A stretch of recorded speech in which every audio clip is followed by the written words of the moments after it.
ඔන්න අදාරගෙන ආවා chicken meet balls කන්න කැමති අයට කොහොමද රසට මේක සැරට හදාගන්න කියලා. ඉතින් හරිම ලේසි, වැඩ නැහැ. හරිම ඉක්මනට හදාගෙන රස බලන්න පුළුවන්. ඉතින් කොහොමද බලමු මේක හදාගන්න. ඉතින් ඔයාලට මම මුලින්ම පටන් ගද්දි පෙන්නවා වගේ මෙන්න මේක තමයි අද මම පාවිච්චි කරන්නේ මීට් බෝල්ස් කරි එක හදාගන්න.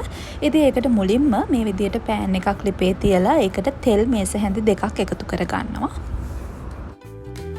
තෙල් ටික රත් වෙන ගත්තාම තලාගත්ත ඉඟුරු සුදු ලූණු වලින් මේස හැන්දක් එකතු කර ගන්නවා. ඉඟුරු සුදු ලූණු ටික රන්වන් පාටට ඇවිල්ලා හොඳ සුවඳක් එනකොට හීනියට කපාගත්ත සාමාන්‍ය ප්‍රමාණයේ බීලූණු ගෙඩියක් එකතු කර ගන්නවා. ඒත් එක්කම අම්මිරිස් කරලකුත්.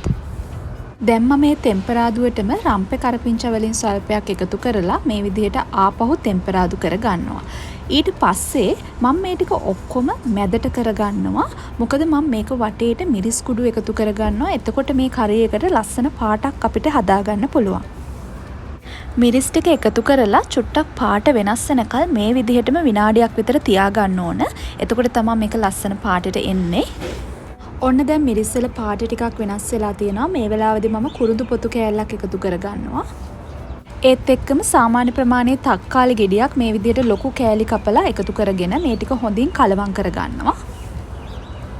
තක්කාලි ටිකක් ටෙම්පරාදු වුණාට පස්සේ මම මේකට බැදපු 3-5 වලින් තේ හැඳි 1/2ක් විතර එකතු කරගන්නවා. ඒත් එක්කම රස අණුව ලුණු එකතු කරගන්න පුළුවන් ඔයාලට. ඒකටම උළුහල් වලින් ස්වල්පයකුත් එකතු කරගන්නවා. මතක ඇතුව මේ තෙම්පරාදුව කරන වෙලේ ලිපේ ගින්දර අඩුවෙන් තියාගන්න ඕන.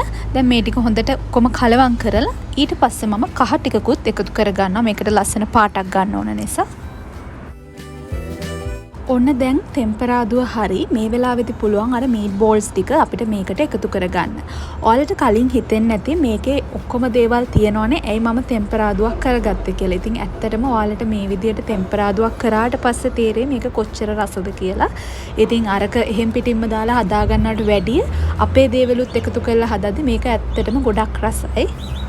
දැන් මම මේක මූඩියෙන් වහලා විනාඩි 2ක් උයාගත්තා. මේ තියෙන විනාඩි 2කට පස්සේ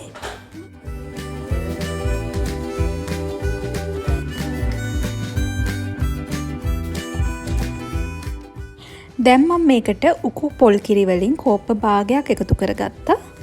කිරි ටික කැට ගැහෙන්න නොදී විනාඩියක් විතර හැඳි ගාලා මේක වහලා විනාඩි 10ක් මද ගින්නේ උයා ගන්න. ඊට පස්සේ මේ විදිහට තමයි තියෙන්නේ. ඉතින් කිරිත් එකතු කරගත්ත හින්දා මේක ගොඩාක් රසට තියෙනවා. දැන් මේක ලිපෙන් ඉවත් කරගෙන බලමු කොහොමද තියෙන්නේ කියලා. ඉතින් අද නම් මම මේක බත් එක්ක කන්න තමයි හදාගත්තේ.